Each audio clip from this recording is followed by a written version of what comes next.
விஜய் அவர்கள் என்ன சொல்கிறார், சிஎம் சார் நீங்கள் என்னன்னு கண்டீங்க, என் தொண்டுகளை நீங்கள் தேவையில்லாமல் ட்ரபுள் கொடுக்காதீங்க. இதும்போது என்னை பொறுத்த வரைக்கும் பார்த்தீங்கன்னா இந்த அளவுக்கு அறிக்கை கொடுக்க வேண்டிய அவசியம். காரணம் ஒரு அரசியல் கட்சி அங்கே சட்ட ரீதியாக சந்திக்கலாம் என்று சொல்லலாம். ஆனால் அந்த கரூர் விவகாரத்தில் திமுகவை சேர்ந்து எந்த அமைச்சருமே நோ கமாண்ட்ஸ்.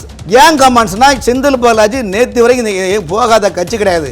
இன்னும் ஒன்று சொல்லுவேன், இந்த செந்தில் பாலாஜி யார் என்பதை துபாயில் சென்ற துணை முதலமைச்சரும் ஓடி வருகிறாரு. அடுத்த சம்பவத்தில் முதலமைச்சர் அங்கே ஸ்பாட்டில் ஓடி வராங்க. ஆனால் கள்ளக்குறிச்சி வரத்தில் நீங்கள் எங்கே போனீங்க? துரைமுருகன் இருக்கிறாங்க, நேரு இருக்கிறாங்க, கே சாஸ்திரி, இவங்கெல்லாம் ED/ITலாம் ஊழல் வழக்கில் சிக்கி இருக்கிறாங்க. அவங்களிடம் காட்டாத கரிசனை செந்தில் பாலாஜி மீது காட்ட வேண்டிய காரணம் என்னவென்றால், செந்தில் பாலாஜி அவர்கள் இருந்த பதவி EB அண்ட் மது அமலாக்க பிரிவு, இந்த 2 துறையிலும் கரூரில் செந்தில் பாலாஜியை மீறி ஒரு அணு கூட அசைய முடியாத ஒரு நிலைப்பாடு இந்த மாவட்டத்தில் உள்ளது. இன்னைக்கு உங்க ஆட்சி வந்தோன்னா நம்மளை யாரும் குற்றத்தை தட்டி கட்டக்கூடாது, தவறுகளை தட்டி கட்டக்கூடாது. ஊடகம் என்பது காலத்தின் கண்ணாடி சார். இதை நான் சொல்லவில்லை, கலைஞர் சொன்னது. விஜய் அவர்கள் NDA கூட்டணிக்கு வருவதற்கான சூழ்நிலை உள்ளது. எப்படி என்றால்,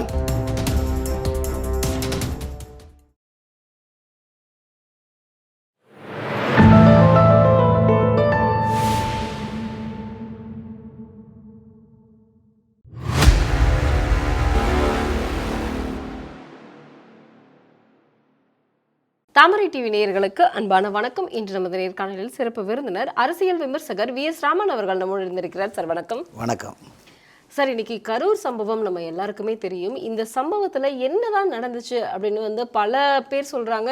சதி வேலைகள் நடந்ததாக சொல்றாங்க, இன்னும் விசாரணை வரணும் அப்படின்னு சொல்றாங்க. இது ஒரு பக்கம் இருக்க, ஆனா விஜயை கண்டிப்பாக கைது செய்யணும் அப்படின்னு சொல்லிட்டு இன்னைக்கு மனுக்கள் நீதிமன்றத்துல கொடுத்திருக்காங்க. அதையும் நீதிமன்றம் ஏத்திருக்கு. இதில் அடுத்த கட்ட நடவடிக்கைகள் என்னவாக இருக்கும்னு நீங்கள் பார்க்க? தமிழ்நாட்டில் இன்னைக்கு திமுக என்பது ஆளுங்கட்சியாக இருக்கின்றது. ஆகவே இங்கு இந்த மாநிலத்தில் நடக்கக்கூடிய எதிர்க்கட்சிகள் நடத்தக்கூடிய அனைத்து கூட்டத்துக்கும் எதிர்க்கட்சிகள் என்ன தலைப்பில் கொடுக்குறாங்க, என்ன மீட்டிங் பேசுகிறாங்க, என்ன சப்ஜெக்ட்டு, எத்தனை பேர் கலந்து கொள்வார்கள் என்பது காவல்துறைக்கு முறைப்படியாக கொடுத்து, காவல்துறை அனுமதி தான் கொடுத்து அவங்க மீட்டிங் நடத்துகிறாங்க. சில இதுக்காக பார்த்துக்கலாம், உதாரணத்துக்கு RSS உடைய பொதுக்கூட்டம் பேர் நின்றாலும் கூட நீதிமன்ற காவல்துறை அனுமதி மறுக்கும்போது நீதிமன்றத்தின் மூலம் வழக்கு தொடர்ந்து அதன் மூலம் உத்தரவு பெற்று நடத்துகிறாங்க. ஸோ அதே போல் விஜய் அவருடைய இந்த அரசியல் கட்சி மாநாட்டுக்கு பேரணிக்கெல்லாம் கொடுக்க மாட்டேன், நீதிமன்றத்தின் மூலமாக நீதிமன்றம் கேட்டுக்கொண்ட ஒவ்வொரு கொஸ்டினுக்கும் அவர் தாவேகா கட்சி பதில் கொடுத்து அதுக்கான வழிகாட்டுதலின் பேரில் அந்த கூட்டம் நடத்துகிறாங்க. ஸோ அதுக்கு பிறகு நீதிமன்ற உத்தரவுக்கு பிறகும் அவங்க கூட்டம் நடத்தும் போது இதற்கான பாதுகாப்பு கட்டமைப்பு கொடுக்கக்கூடியது எல்லாமே தமிழக அரசனுடைய காவல்துறை, உள்துறை அமைச்சகம் தான் இதுக்கு காரணம். உள்துறை செயலகம் தான் இந்த மாற்றத்துடைய காரணம். அப்படிக்கின்ற போது சமீப காலமாக தாவேகா கட்சி தலைவர் திமுகவை கடுமையாக விமர்சனம் செய்கின்றார். திமுக பொறுத்த வரைக்கும் எப்படின்னா, எதிர்க்கட்சியாக இருக்கின்ற போது ஒரு முகமாக இருப்பார்கள், ஆளுங்கட்சியாக இருக்கின்ற போது ஒரு முகமாக இருக்கின்றார்கள். ஆளுங்கட்சியாக இருக்கின்ற போது அதிகாரம், ஆட்சி நம்ம கையில் உள்ளது என்பதற்காக எதிர்க்கட்சிகளோ அல்லது பத்திரிகையாளர்களோ அல்லது சமூகர்களோ எதை அவங்களுக்கு எதிரான கருத்துக்கள் பதிவு செய்தாலும் உடனடியாக அவர்கள் மீது பொய் வழக்கு போட்டு சிறையில் அனுப்புவது என்பது திமுகவுக்கு பொறுத்த வரைக்கும் கைவந்த கலை. இது இண்டல்ல நெட்டல்ல. 1967 திமுக ஆட்சிக்கு வந்த பிறகு திமுக எப்போதெல்லாம் ஆட்சி வருகின்றதோ அப்போதெல்லாம் பார்த்திங்கன்னா தமிழ்நாட்டு மக்கள் சுற்றுலா தூரங்கள் மட்டுமல்ல எதிர்க்கட்சிகளும் சுற்றுலா தூரங்களை ஏற்படுத்துகின்றன. அந்த விதத்தில் பார்த்திங்கன்னா இன்றைக்கி 2026 திமுக பொறுத்த வரைக்கும் தன்னுடைய மகன் உதயநிதி ஸ்டாலினை அரியணை ஏற்ற வேண்டும் என்ற ஒற்றை இலக்காக செயல்படுகின்றார்கள். அந்த செல்புகின்ற நேரத்தில் இன்றைக்கி பார்த்திங்கன்னா எதிர்க்கட்சின்னு ஒரு நிலைப்பாடு கொண்டு பாஜக கடுமையாக அவனுடைய திமுகவுடைய செய்த தவறுகளை சுட்டி காட்டுகின்றன. ஆனால் அதே நேரத்தில் இன்றைக்கி இளம் தலைவர்கள் மத்தியில் தமிழ்நாட்டில் 2 திராவிட கட்சிகள் வேண்டாம் என்ற ஒரு மனநிலை இளைஞர்கள் மத்தியில் உள்ளது. அப்போ அந்த நிலைமையில் வரும்போது விஜய் அவருடைய வருகை, அதாவது விஜய் ஏற்கனவே நடிகர் சிவாஜி கணேசன் கட்சி ஆரம்பித்தார், திமுகலேருந்து வைகோ தனியாக வெளியே கட்சி ஆரம்பித்தாங்க, விஜயகாந்த் கட்சி ஆரம்பித்தாங்க, கமலஹாசன் கட்சி ஆரம்பித்தாங்க. ஆனால் அந்த காலகட்டங்கள் என்பது வேறு. இன்றைக்கி தமிழ்நாட்டை பொறுத்தவரைக்கும் இளம் தலைமுறைகள் படித்து வேலையில்லாத ஒரு திண்டாட்டமான சூழ்நிலை உழைக்கின்ற போது ஒரு இளம் நடிகர் விஜய் அவர்கள் கட்சி ஆரம்பிச்சிருக்காரு, இவர் ஏதோ மாற்றத்தை கொண்டு வருவார்னு சொல்லும்போது அங்கே அவர் ஒரு மத்தியிலோ அல்லது மாநில 2 கட்சியும் ஆளுங்கட்சியை எதிர்த்து அரசியல் செய்தாலும் இங்கே ஒரு அரசியல் இங்கே செய்ய முடியும். அந்த அடிப்படையில் போல அவர் மத்திய அரசு தான் கேள்வி வைக்கின்றார், அதே போல் மாநில அரசையும் கேள்வி வைக்கின்றார். இப்போ அன்றைய சம்பவம் நடந்து கரூரில் என்ன 10 ரூபா பாட்டிலுக்கு 10 ரூபா பாட்டிலுக்கு பட்ட ஒரு நடிகர் என்ற அடிப்படையில் அவர் நடிப்பு சீரமான ஷூட் பண்ணியிருந்தார். பாட்டிலுக்கு 10 ரூபா, இந்த பாட்டிலுக்கு 10 ரூபா என்பது அங்கே அந்த 10 ரூபாய் பாட்டிலுக்கு அந்த பேர் யாருக்கு ட்ரேடிங் கொடுக்குறாங்களோ அந்த ட்ரேடுக்குரிய நபர் வந்து என்னடா நம்ம மேலே கோட்டைக்கு நம்ம கோட்டைக்குள்ளே வந்து ஒரு வேட்டாடிட்டு போனால் எப்படி இருக்க முடியும்னு ஒரு நிலைப்பாடு ஏற்கனவே இருக்கின்றது. ஏற்கனவே விஜய் போகின்ற இடத்துல அதாவது ஒரு நடிகர் போகின்ற போது நீங்கள் 20% தான் தொண்டர்கள் போவாங்க அந்த கட்சிக்காரங்க. மீதி 80% மக்கள் வந்து ஐயோ நடிகர் வந்திருக்காரு, சினிமாவில் தானே பார்த்துருக்குறோம், அவர் எப்படி இருப்பார் என்ன இருப்பார் பார்ப்போம் என்பது நிலைப்பாடு வராங்க. இப்போ விஜய் அவர்களுடைய அறிக்கையெல்லாம் பார்த்தீங்கன்னா கர்ப்பிணி பெண்கள் வர வேண்டாம் கூட்டத்தில், குழந்தைகளை கூட்டு வராதிங்கன்னு ஏற்கனவே அவர் சொல்லியிருக்காரு. இப்போ கரூர் மாவட்டத்தை பொறுத்த வரைக்கும் கிராமத்தில் உள்ள பெண்கள் என்ன பண்ணுறாங்கன்னா எல்லோரும் பார்க்க வர நம்ம நடிகரை பார்க்க வர என்பது இது. அந்த இடத்துல இவங்க என்ன சொல்கிறாங்க, காவல்துறை என்ன சொல்கிறது, நாங்கள் 10,000 பேர் தான் அவங்க கலந்துக்கலன்னு சொல்கிறாங்க, ஆனால் வந்தது 25,000 பேருக்கு வந்ததுன்னு வந்து அதனால் எங்களை கட்டுப்படுத்த முடியலன்னு சொல்கிறாங்க. இப்போ ஒரு ஆளுங்கட்சியை சேர்ந்த ஒரு அமைச்சரோ முதலமைச்சர் துணை முதலமைச்சர் காவல்துறை அடுத்த எங்கேருந்து எங்கே போகிறோம் வழியில் என்னென்ன இருக்குது இதெல்லாம் சேர்த்து தான் அவங்க போலீஸ் பாதுகாப்பு ப்ரொடெக்ஷனாக கோமிக்கிறாங்க, பாதுகாப்பு கொடுத்து அனுப்புகிறாங்க. அந்த அடிப்படையில் பார்க்கின்ற போது ஏற்கனவே விஜய் வந்து அவர் நிறைய இடங்களில் கூட்டம் போயிட்டுருக்கிறாரு, எங்கேயுமே எந்த பிரச்சனையுமே கிடையாது. சிறு சிறு குளறுபடி இருக்கும், அது நம்ம எல்லாமே கண்ட்ரோல் பண்ண முடியாது. ஆனால் கரூரில் மட்டும் பர்டிகுலராக, ஏனென்றால் அந்த கரூர் 10 ரூபாய் பாட்டில் சொந்தக்காரர் என்ன பண்ணுறாருன்னா 4 ஆண்டு காலம் தமிழ்நாட்டில் இந்த திமுக ஆட்சி வந்ததிலிருந்து 4 ஆண்டு காலம் கரூர் மாவட்டம் தமிழகத்தில் 38 மாவட்டம் இருந்தாலும் கரூர் மாவட்டம் என்பது ஒரு தனி சமஸ்தானமாக தான் அங்கே இருந்தது. காரணம் என்னன்னா அந்த மாவட்டத்துக்குள்ளே இருக்கிற இதர அரசு துறை லாகாக்களில் துறை சார்ந்த அமைச்சர்கள் உள்ளே செல்ல முடியாது, அங்கே இருக்கிற மாவட்டத்தினுடைய அதிகாரிகளை இவர்கள் கேட்க முடியாது. காரணம் அந்த 10 ரூபா பாட்டில் சொந்தக்காரர் 100க்கு மேற்பட்ட உதவிகளை வைத்து அந்த மாவட்டத்தை ஒரு சமஸ்தானமாக குட்டி மாநிலமாக தன் கைவசம் வைத்து உள்ளார்கள். இந்த நிலைப்பாடு சிறைச்சாலையில் இருந்தபோதும் செயல்படுத்தினார். இப்போ அமைச்சர் பதவி இழந்த பிறகும் ஆக்டிங் அமைச்சராக அவர் செயல்படுத்துகின்றார்.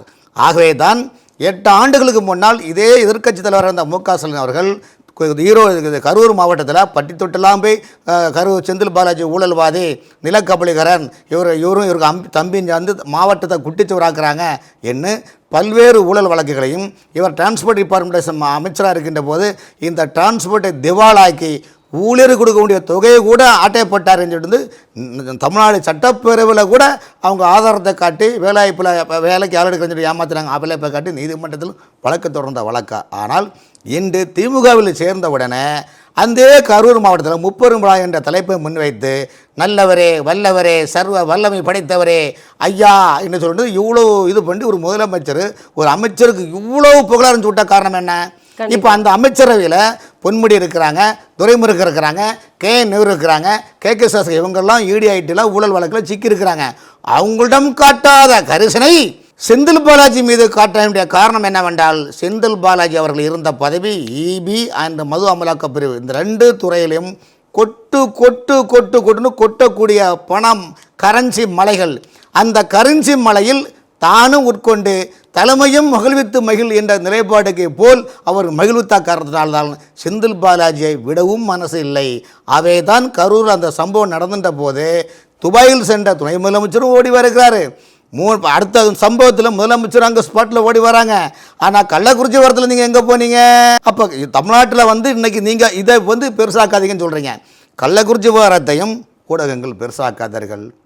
திருப்புவனம் அஜித்குமார் விவகாரத்திலையும் இது மீடியாக்கள் இது பெருசாக்காதீர்கள். கரூர் விஷயங்கள் சுதந்திர சம்பவங்கள் இதை பெருசாக்காதுன்னு சொல்கிறீங்க.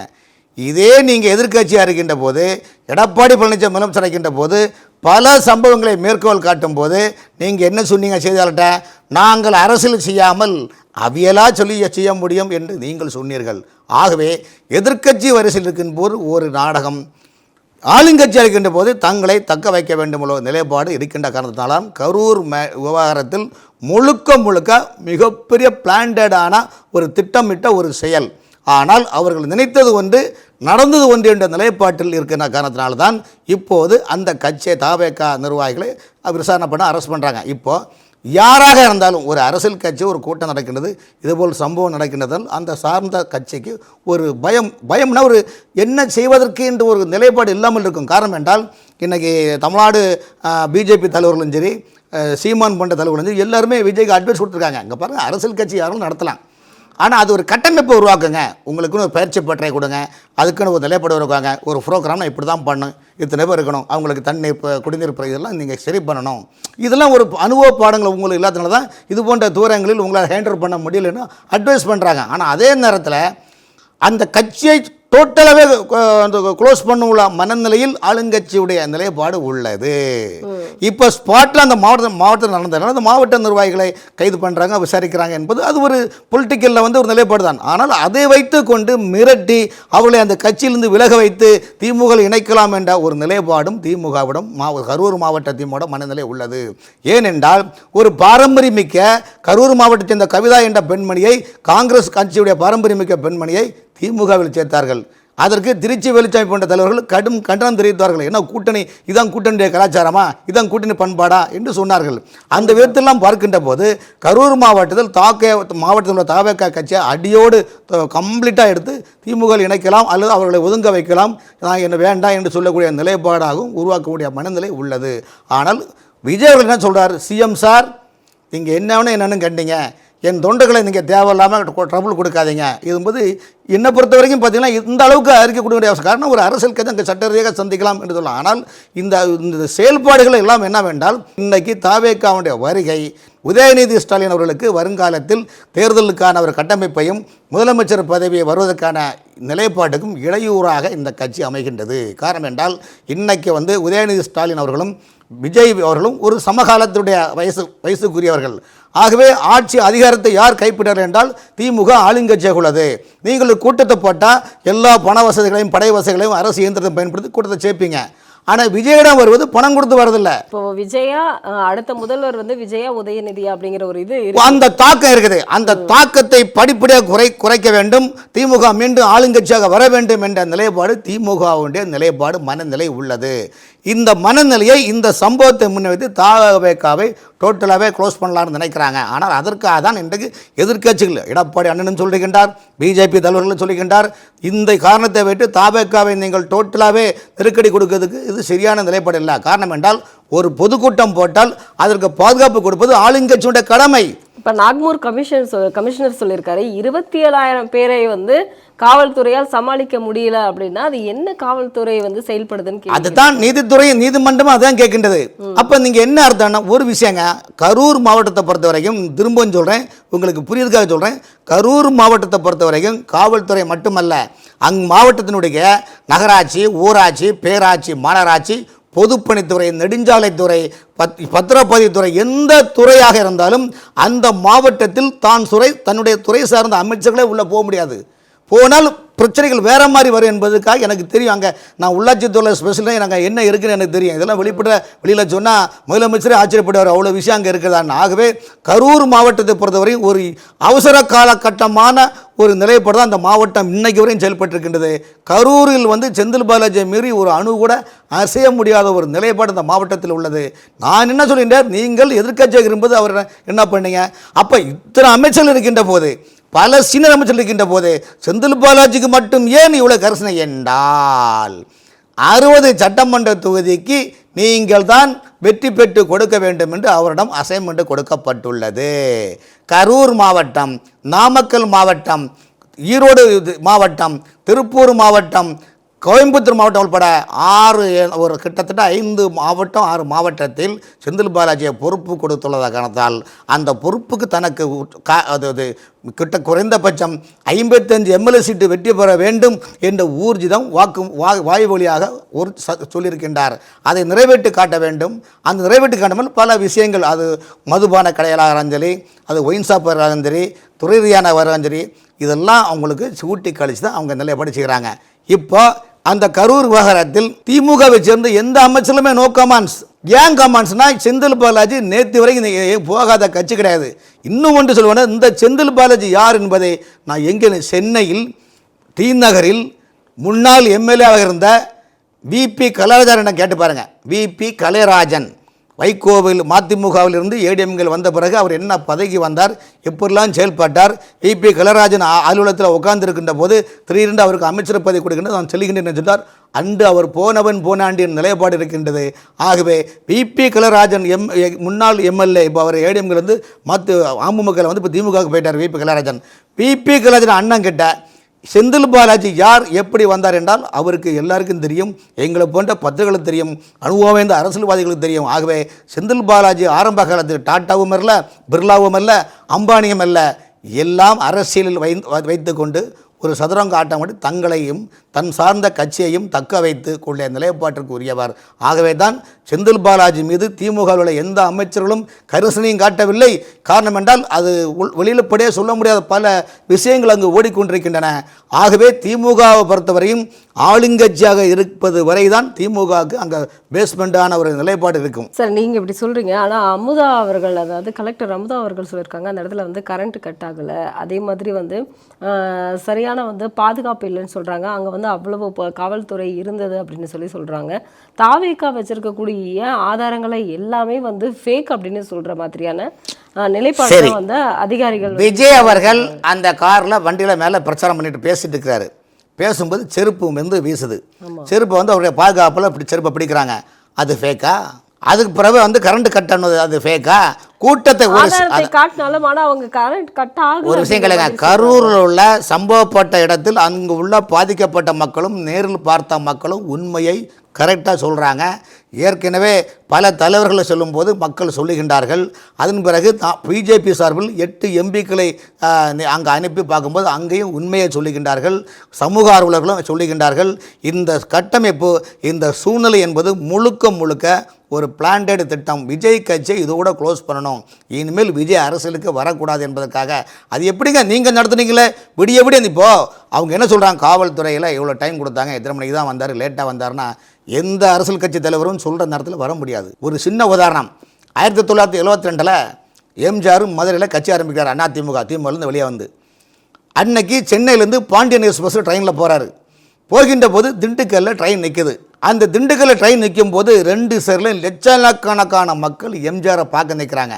எம்ஜிஆர் என்ன சொல்கிறாருன்னா, நான் குறிப்பிட்ட இடத்துல அங்கே கட்சி ஆரம்பிக்கிற நிகழ்ச்சிக்கு போனோம், இதை நான் இவ்வளோ சந்தித்தோம்னா என்ன மக்களை சந்திக்கிறது இவ்வளோ லேட் ஆகுமான்னு சொல்லும்போது காரில் போவோமான்னு ரயில்வே துறை அதிகாரி கேட்குறாரு, ஒப்பீனியன் கேட்குறாரு. ரயில்வே துறை அதிகாரி என்ன சொன்னார் தெரியுமா, ஐயா 2 சைட்லேயும் 10 லட்சம் மக்கள்கிட்ட நிற்கிறாங்க, நீங்கள் அவசரப்பட்டு காரில் ஏறி போயிட்டீங்களா ரயிலை அடித்து உடச்சி நாசம் பண்ணிடுவாங்க, அதனால் இந்த பாதுகாப்பு பிரச்சனை நாங்கள் பார்த்துக்கிடுவோம், நீங்கள் மக்களை சந்திங்களை சொல்லி 10 மணி நேரம் திண்டுக்கல்லில் நின்று அந்த மக்களை சந்தித்த மாபெரும் தலைவன் எம்ஜிஆர்.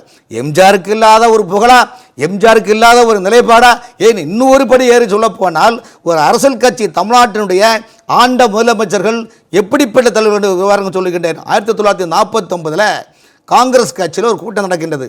அந்த கூட்டத்தில் அன்னைக்கு முதலமைச்சர் ஓமந்தூர் ராமசாமி ரெட்டியார் என்ன சொல்கிறாருன்னா, காமராஜருடைய அந்த டிஸ்கஸ் மீட்டிங்கில் சொல்கிறாரு, என்னை விட ஒரு யோக்கியன் எவனாக இருந்தால் நீங்கள் முதலமைச்சர் தேர்ந்தெடுங்கள் சொல்கிறாங்க.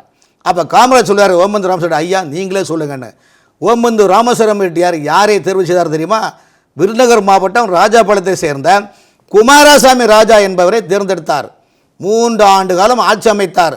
அந்த ஆட்சியில் அமைத்த போது நீதித்துறையில் தனித்தனியாக பிரித்து 3 ஆண்டுகளும் சிறப்பாக ஆட்சி அமைத்தார். அந்த அவர் தான் சேர்த்த சொத்துக்களை எல்லாம் ஏழை மக்களுக்கு ஒப்படைத்தார்.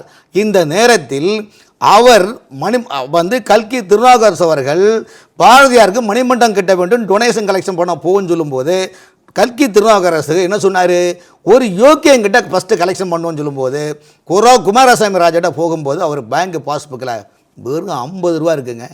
இப்படிப்பட்ட தலைவன் வாழ்ந்த தமிழ்நாடுங்க, இப்படிப்பட்ட தலைவன் முதலமைச்சர் இந்த தமிழ்நாடுங்க. ஒரு தலைவன் என்றால் ஏழைகளுக்காக வாழ வேண்டும், ஒரு தலைவன் என்றால் ஏழைகளுக்காகவே இறக்க வேண்டும், ஏழைகளுக்காக பிறந்து ஏழைகளுக்காக வாழ்ந்து ஏழைக்கு இறந்தவன் தான் தலைவன் தமிழ்நாட்டுடைய முதலமைச்சர் வரல. ஆனால் திராவிட முன்னேற்ற கழகத்தில் ஒரு அமைச்சர்களாவது ஒரு முதலமைச்சர்களாவது நீங்கள் காட்டுங்க.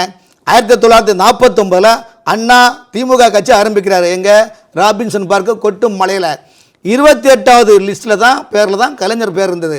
இன்றைக்கி அந்த கட்சியில் எத்தனையோ சீனில் ஓவர்லுக் பண்ணி எல்லோரும் தூக்கி வெளியேற்றி போட்டு கலைஞர் என்ற ட்ரேடுமார்க் சேலம் சித்த வைத்தியசாலை மாதிரி இன்றைக்கி உங்கள் குடும்பம் தானே பாரம்பரியமாக முதலமைச்சராக வந்துட்டு இருக்கிறீங்க. ஏன் இந்த கட்சியில் யாரும் இல்லையா? அப்போ உங்கள் நோக்கம் என்ன? விஜய் அதாங்க சார், உங்கள் நோக்கம் தான் என்ன சார்? நாங்கள் என்ன உங்கள் வீட்டு பைசா கேட்டாமல் இல்லை, நாங்கள் ஒரு கூட்டத்தை போடுறோம், கூட்டத்துக்கு இந்த ப்ரொடெக்ஷன் கொடுங்க, எங்களுக்கு பாதுகாப்பு கொடுங்க, மக்கள் எங்களை சந்திக்க வராங்க, இதுதானங்க நாங்கள் கேட்டோம். அவர் என்ன தப்பு ஏதாவது கேட்டாரா? அப்போ உங்களுக்கு ஏன் வலிக்கின்றது? உங்களுக்கு ஏன் இந்த பிரச்சனை என்றால் விஜயனுடைய வருகை உதயநிதி ஸ்டாலினுக்கு மைனஸான நிலைப்பாடு வந்துவிடக்கூடாது என்று காலமும் நேரமும் சூழ்நிலையும் பார்த்து கொண்டு செய்ய வேண்டிய இடத்துல செய்து பட்ட வேண்டிய இடத்தை பட்ட வைத்து பிரச்சனைகளை பெருசாக்கினார்கள். கரெக்டு தான் சார். இப்போ வந்து நீங்கள் சொல்கிற ஒரு விஷயத்த நம்ம எடுத்துக்கிட்டாலும், ஆனால் தமிழக முதல்வர் வந்து ஒரு விஷயம் பேசியிருந்தார், இந்த மாதிரி தவறான அவதூறுகளை வந்து பரப்ப வேண்டாம். ஆனால் நேற்று காலை வரைக்கும் பார்த்தீங்க அப்படின்னா 24 சமூக வலைதளங்களில் வந்து அவங்களுடைய கணக்கு பட்டியலிருந்து எல்லாத்தையுமே வந்து பிளாக் பண்ணிட்டாங்க. அது மட்டும் இல்லாமல் கைது நடவடிக்கைகளும் எடுத்திருக்காங்க. ஏன் ஒரு தரப்பினருக்கு வந்து தங்களுடைய கருத்துக்களை சொல்வதற்கு வந்து ஏன் வந்து அவங்கள தடை செய்யணும், ஏன் கைது செய்யணும்? இதைத்தான் எதிர்க்கட்சி தலைவருக்கு எடப்பாடி அண்ணன் கேட்குறாரு. எடப்பாடி அண்ணன் அந்த கரூர் சம்பவத்தை பார்த்து கொண்டு சில கேள்விகளை எழுப்பினார். அந்த கேள்விகளை தாங்கிக் கொள்ள முடியாமல், அதாவது முதலமைச்சர் சொல்றாரு, நான் விமர்சனத்தை தாங்கிக் கொள்ளக்கூடியவன் என்று சொல்றாரு. ஆனால் ஒரு பொதுமக்களோ எதிர்க்கட்சி தலைவர்களோ கேட்க வேண்டியது கடமை. நீங்கள் எதிர்க்கட்சி தலைவர் போது எவ்வளோ கேள்வி கேட்டீங்க, எவ்வளோ பிரச்சனை பண்ணிட்டீங்க, வீட்டுக்கு வீடு நின்று மதுபான கடையை மூடுவோம் என்று வீடுடாக எல்லாரும் உங்கள் தலைவர்கள் பேசக்கூடிய அத்தனை தலைவர்கள் வீட்டில் கருப்பை பற்றி நின்று சாராய கடை மூடுவோம், நாங்கள் ஆட்சி வந்தால் உறுதுளி மதுபான கடை கூட இருக்காது என்று சொன்னவர் யார்? கனிமொழி பேசினாரா இல்லையா? முதலமைச்சர் பேசினாரா இல்லையா? இன்றைக்கி உங்கள் ஆட்சி வந்தோன்னா நம்மளை யாரும் குற்றத்தை தட்டி கட்டக்கூடாது, தவறுகளை தட்டி கட்டக்கூடாது. ஊடகம் என்பது காலத்தின் கண்ணாடி சார், இதை நான் சொல்லவில்லை, கலைஞர் சொன்னது. முதலமைச்சருடைய தந்தையான கலைஞர், ஊடகம் என்பது காலத்தின் கண்ணாடி. அந்த கண்ணாடி முன் உங்கள் முகத்தை பாருங்கள். நல்ல செய்தால் ஊடகம் உங்களை பாராட்டும், கெட்ட செய்தால் உங்களை ஊடகம் சுட்டி காட்டுதானே நிலைப்பாடு. அப்போ எதிர்க்கட்சி தலைவர் அவர் உங்களுடைய குறைபாடுகளை கேட்கின்ற போதே இதை பொறுத்து கொள்ளாத மக்கள் நலத்துறை அமைச்சர் மாசுபண்ணி அவர்களும் டிரான்ஸ்போர்ட் மினிஸ்டர் சிவசங்கரம் அவர்களும் எதிர்க்கட்சி தலைவரே அவர் அடுத்த பாருங்க, வெள்ளம் வியாபாரம் செய்யக்கூடிய வியாபாரி வாடிக்கையாளரிடம் அன்பாக தான் பேசுவார். ஆனால் எடப்பாடி அவர்கள் ஏற்கனவே வெள்ளம் வியாபாரம் செய்தவர், ஆனால் அவர் இன்னைக்கு அரசு மீது அவதூறு பிரச்சாரம் செய்யலாமா என்ற கேள்வி கேட்குறாங்க. இப்போ காங்கிரஸ் கட்சியை பொறுத்த வரைக்கும் தேர்தல் நேரத்தில் பிரதமர் மோடி அவர்களை மரண வியாபாரின்னு சொன்னீங்களா இல்லையா? கர்நாடகா சட்டமன்ற தேர்தலில் ஒரு விஷப்பாம்புன்னு சொன்னீங்களா இல்லையா? இது இன்னும் விமர்சனம் இல்லையா? அதாவது உங்களுக்கு ஆளுங்கட்சி வந்து எதிர்கட்சி கேட்கத்தாங்க செய்யும். அப்போ ஒரு சாதாரணமான விமர்சனங்களை உங்களால் தாங்கிக் கொள்ள முடியாத நிலைமை இருந்தால் என்ன அர்த்தமாகும்? இப்போ தமிழ்நாட்டில் வந்து முதலமைச்சர் நினைக்கிறாரு, நம்முடைய அமைச்சர்களும் அமைச்சரை சார்ந்த துறை அதிகாரிகளும் பாலாரும் தேலாரும் ஓடிக்கொண்டு மக்கள் சுபேட்சம் வாழ்கின்றார்கள் என்று நீங்கள் நினைக்கிறீங்க. ஆனால் உங்களுடைய அமைச்சரவையில் உங்களை சுற்றி இருக்கிற சில ஐஎஸ் அதிகாரிகள் அந்த துறை அமைச்சர்களை வைத்துக்கொண்டு என்னென்ன மோசமான மக்களுக்கு எதிரான திட்டங்களை மக்களுக்கு கொண்டு செல்லாமல் தங்களுக்கு தேவையான ஒப்பந்தங்களை எடுத்துக்கொண்டு செல்கின்றனர். நாங்கள் ஆயிரக்கணக்கான பட்டியல் நாங்கள் வெளியிட தயாராக இருக்கிறோம். ஆனால் விமர்சனம் நீங்கள் தாங்கிக் கொள்ளுங்கள். விமர்சனம் உண்மை இருக்கும் அல்லவா?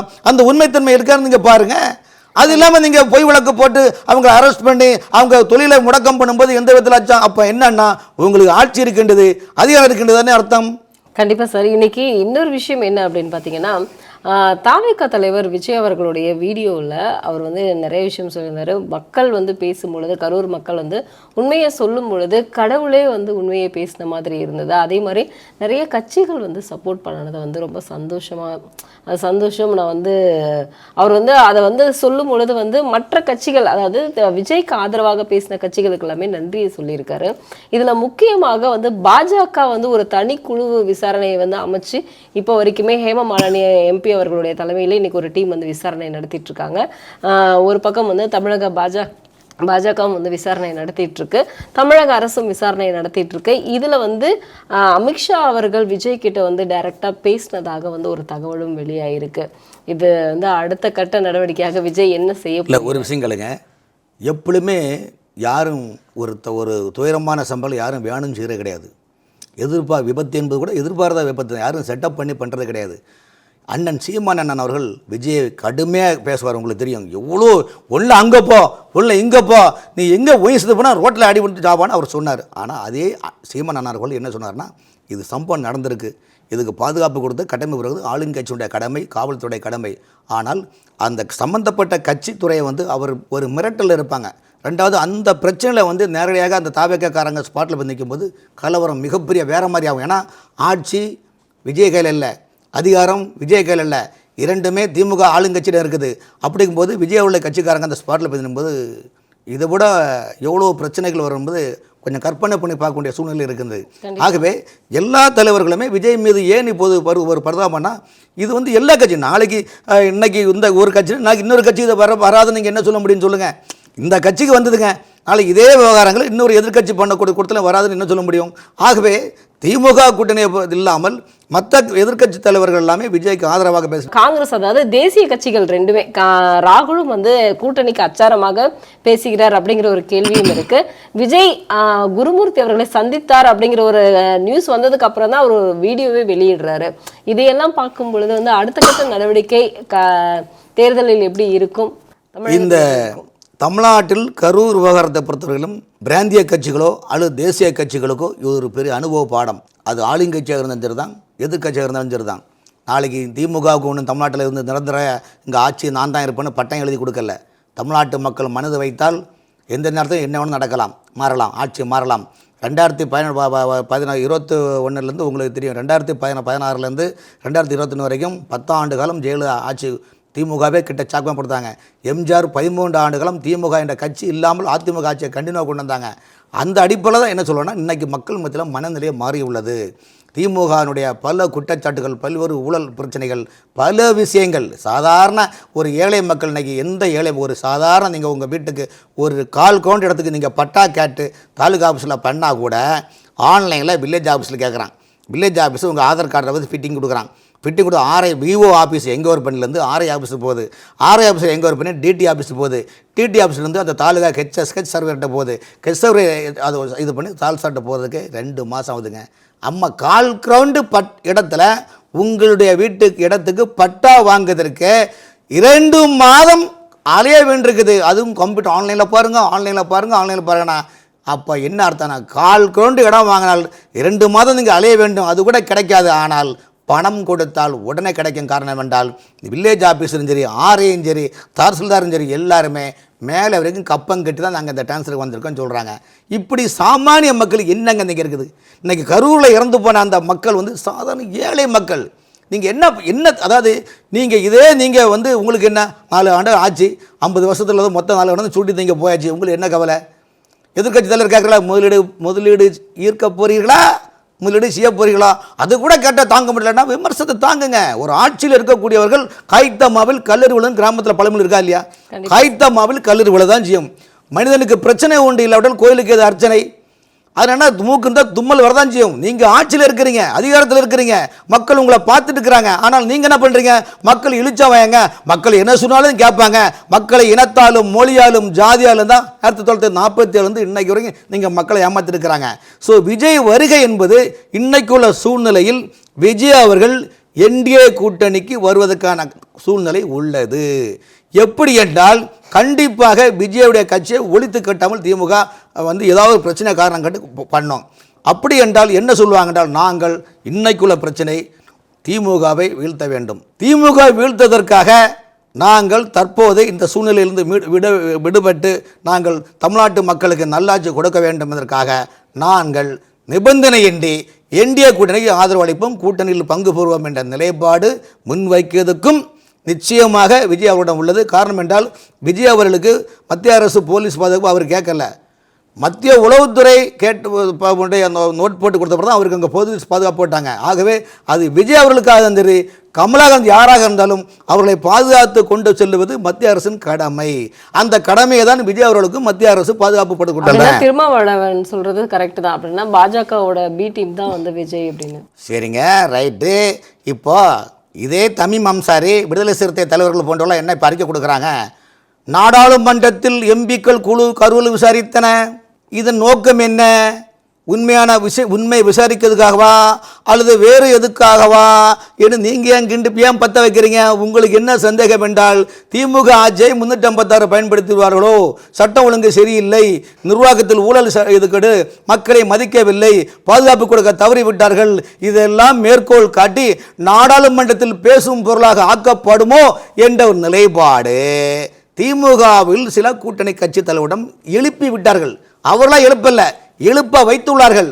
அந்த எழுப்ப வைத்துள்ள காரணத்தால் தான் இவர்கள் இதிலிருந்து எப்படி மீள்வது? காரணம் என்றால் கரூர் விவகாரம் கண்டிப்பாக தமிழ்நாட்டு மக்கள் மன்னிக்க மாட்டார்கள். நீங்கள் திரும்ப சொல்லுங்க, விமர்சனத்தை நீங்கள் உள்வாங்குங்க, நீங்கள் மக்கள்கிட்ட சொல்லுங்கள் நடந்த சம்பவம் என்ன, உண்மையாக சொல்லுங்கள். அதனால தான் மத்திய அரசு மத்திய உள்துறை அமைச்சர் விளக்கம் கேட்டிருக்குது, தமிழ்நாடு ஆளுநர் விளக்கம் கேட்டிருக்காங்க. நீங்கள் சாதாரணமாக ஆளுநர் கேட்டாலே நீங்கள் வானத்துக்கும் பூமிக்கும் குதித்து ஆளுநருக்கு எதிராக நீங்கள் அப்படி இப்படிலாம் எங்கள் மாநிலத்தினுடைய நிதியில் தான் நீங்கள் வாழுகின்றீர்கள், இதில் ஒரு பேச்சாங்க சொல்லுங்கள். எங்கள் மாநிலத்தின் நிதியில் தான் கவர்னர் வாழ்கின்றார், ஓடு ஓடு ஊரை பார்த்து ஓடு போஸ்ட் அடிச்சு விட்டுறீங்க. அப்போ இதெல்லாம் ஒரு நல்ல மனிதனுக்கு ஒரு பண்பாடாக சொல்லுங்கள், ஒரு நல்ல மனிதனுக்கு ஒரு பண்பாடா, நல்ல சிந்தனைக்கு பண்பாடா? ஆகவே உங்களுக்கு ஏதாவது பிரச்சனை ஈரை பேனாக்க வேண்டும், பேனை பெருமாள் இருக்க வேண்டும், பெருமாளை பெத்த பெருமாளாக்கி இதை வைத்து குளிர் காண்டக்கூடியது திராவிட முன்னேற்ற கழக அரசுக்கு. இதெல்லாம் கைவந்த கலை. ஆனால் கரூர் விவகாரத்தில் ரொம்ப உன்னிப்பாக உலக நாடுகளில் 13 நாடுகளில் உள்ள பத்திரிகைகள் வெளிச்சம் போட்டு காட்டியுள்ளன. கேவலப்படுத்துகிறாங்க, அசிங்கப்படுத்துகிறாங்க.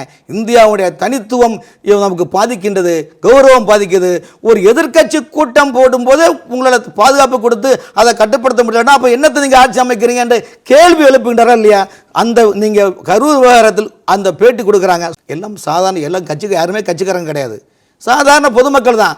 அவங்க எவ்வளவு அழகாக கொடுக்குறாங்க. அப்போ அதெல்லாம் பொய்யா சொல்லுங்கள்? ஏன் உங்களுக்கு இந்த மனநிலை வருகின்றது? அப்போ நீங்கள் என்ன நினைக்கிறீங்கன்னா அதிகாரம் இருக்கிறது, ஆட்சி இருக்குது, நம்ம என்ன சொன்னாலும் நம்ம உள்வாங்கிட்டு போயிடுவாங்கன்னு சொன்னால் அது ஜனநாயகம் தேவை இல்லையா? அதுக்கு ஜனநாயகம் என்பது தேவை இல்லையே. நீங்கள் ஜனநாயகம் என்ற பேரில் பணநாயகத்தை வைத்துக்கொண்டு மக்களை எப்படி வேணாலும் வளைத்து விடலாம் என்றால் மத்திய அரசு என்ன பார்த்துக்கொண்டு வேடிக்கை பார்த்துட்டு இருக்கிறோமா சொல்லுங்கள்? ஆகவே தான் இவர்களுக்கு எம்பிக்கள் குழு வந்துட்டு போன பிறகு இவர்கள் ஆளுங்கட்சியுடைய கூட்டணி தலைவர்களை வைத்து அறிக்கை கொடுக்கின்றார்கள், பல்ஸ் பார்க்கின்றார்கள், நூல் விட்டு பார்க்கின்றார்கள், மக்களுடைய மனநிலையை ஸ்கேன் எடுத்து பார்க்கின்றார்கள்.